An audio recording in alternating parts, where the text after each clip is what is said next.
Ya, jumpa lagi dengan saya Muhammad Hilman di channel Muhammad Hilman, channel yang khusus membahas matematika, fisika, kimia dengan cara membahas konsepnya, membahas soalnya, kemudian ada trik cepatnya.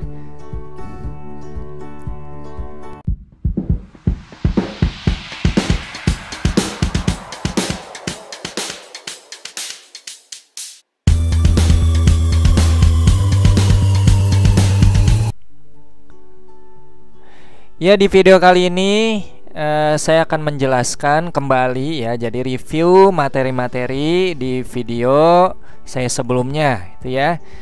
Jadi di video pertama itu saya sudah menerangkan bagaimana apa sih fungsi dari larutan penyangga, kemudian bagaimana cara membuatnya. Jika kalian belum melihat videonya, lihat dulu aja ya.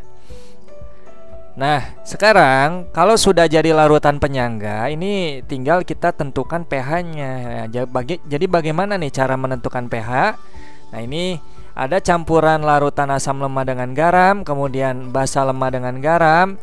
Kemudian nanti di bagian ketiga kalian coba latihan soalnya ya, supaya kalian hafal rumusnya, kemudian paham cara mengerjakan soalnya. Oke, menarik sekali video kali ini. Jangan lupa subscribe dan juga aktifkan notifikasi lonceng agar kalian tidak ketinggalan video-video selanjutnya.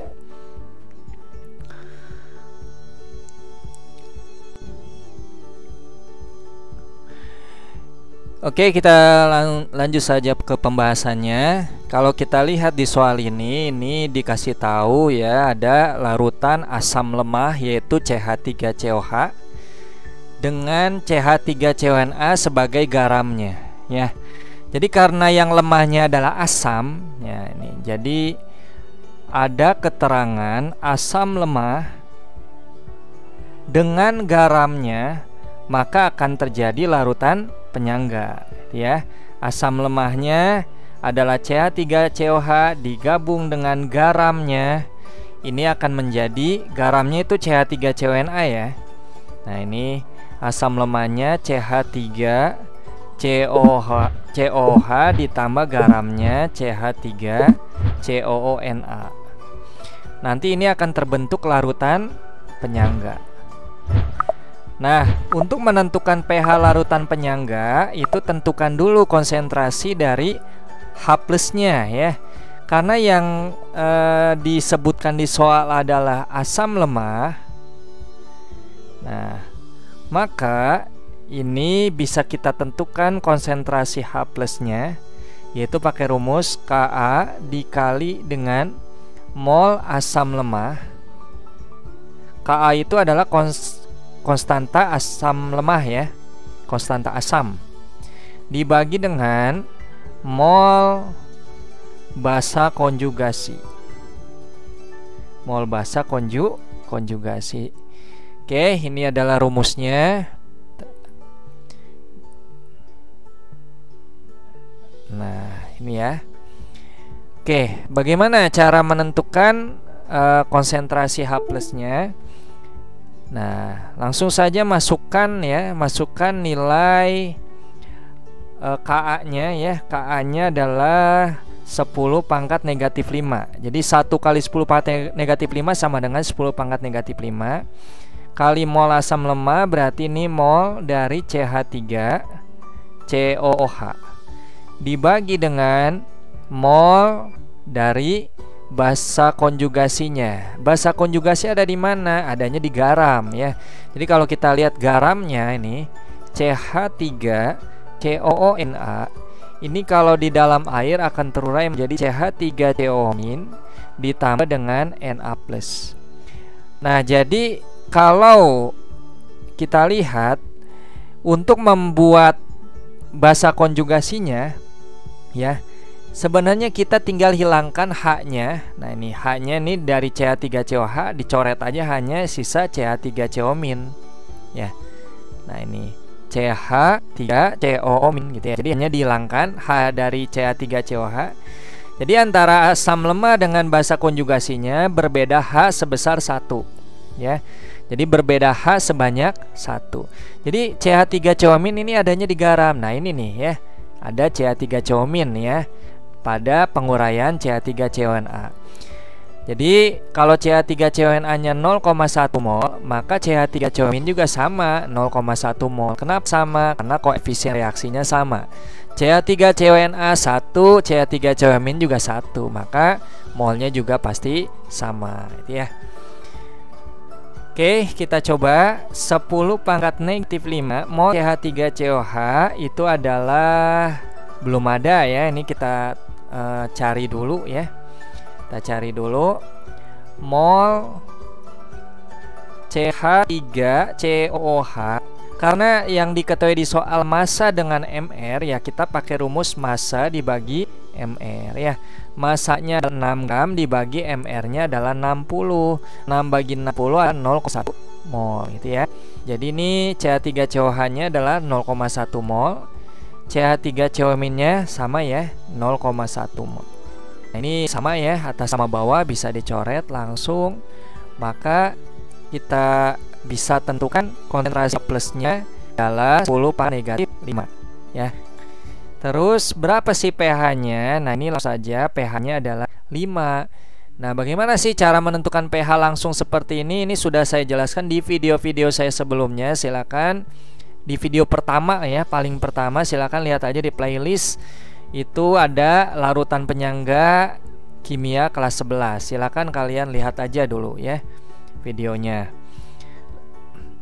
Jadi pH-nya adalah 5 ya. Jadi jawabannya ini, pH-nya adalah 5. Itu ya. Oke. Nah, ini adalah menentukan pH dari campuran larutan asam lemah dengan garamnya.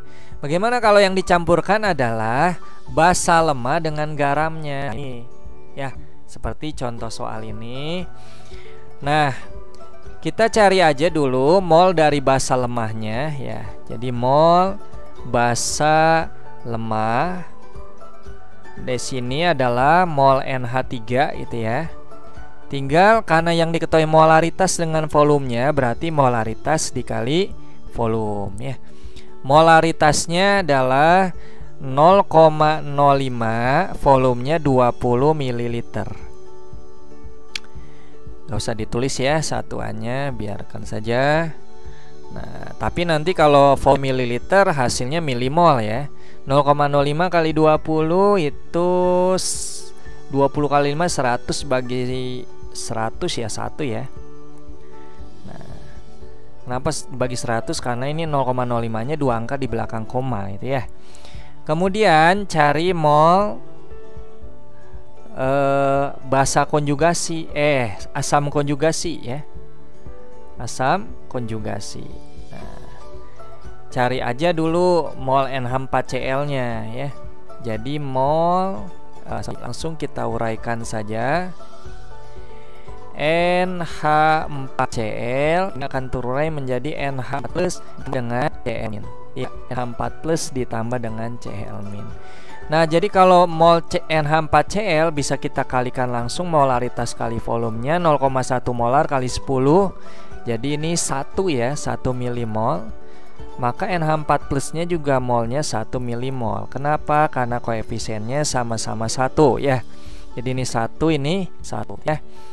Jadi kalau kita lihat asam konjugasinya adalah sebenarnya NH4 plus ya.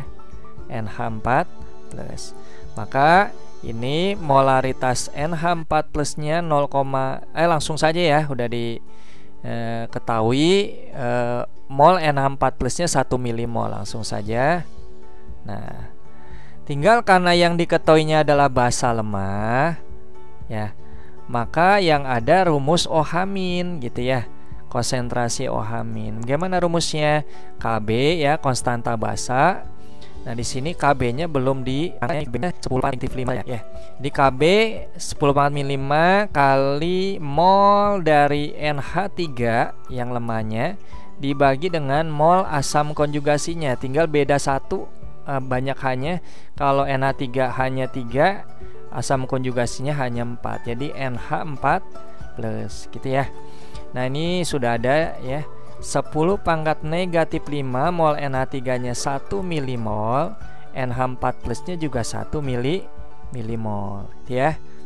Nah, ini bisa dicoret, cret, cret. Jadi ini konsentrasi OH- sudah diketahui ya. Maka pOH-nya sama dengan 5. Berapa sih pH-nya? pH-nya adalah 1,14 dikurangi pOH gitu. Ini rumusnya ya. 14 dikurangi 5 jadi berapa? 9. Nah, ini adalah jawabannya ya. pH-nya adalah 9 ya. Sebenarnya ada trik cepat ini ya. Bisa kalian lihat di video-video saya sebelumnya ya. Silakan lihat di playlistnya bagi yang belum lihat videonya. Kemudian kalian lihat nih, di sini ada latihan soal. Silakan lihat latihan soalnya. Ini sudah saya beri panduan ya untuk mengisinya. Nah, silakan kalian masukkan angka-angkanya saja, kemudian isilah titik-titik di bawah ini ya, hingga kalian menemukan jawabannya pH-nya berapa. Kalau kalian sudah menemukan, silakan kalian jawab di kolom komentar. Oke, kerjakan ya soalnya supaya kalian lebih pintar lagi, lebih paham lagi materi ini. Ya, di sini sampai di sini saja pembahasannya. Jangan lupa subscribe dan juga aktifkan notifikasi lonceng agar kalian dapat video-video, agar kalian bisa tidak ketinggalan video-video saya selanjutnya. Oke, sampai di sini saja. Selamat jumpa di video berikutnya. Selamat belajar.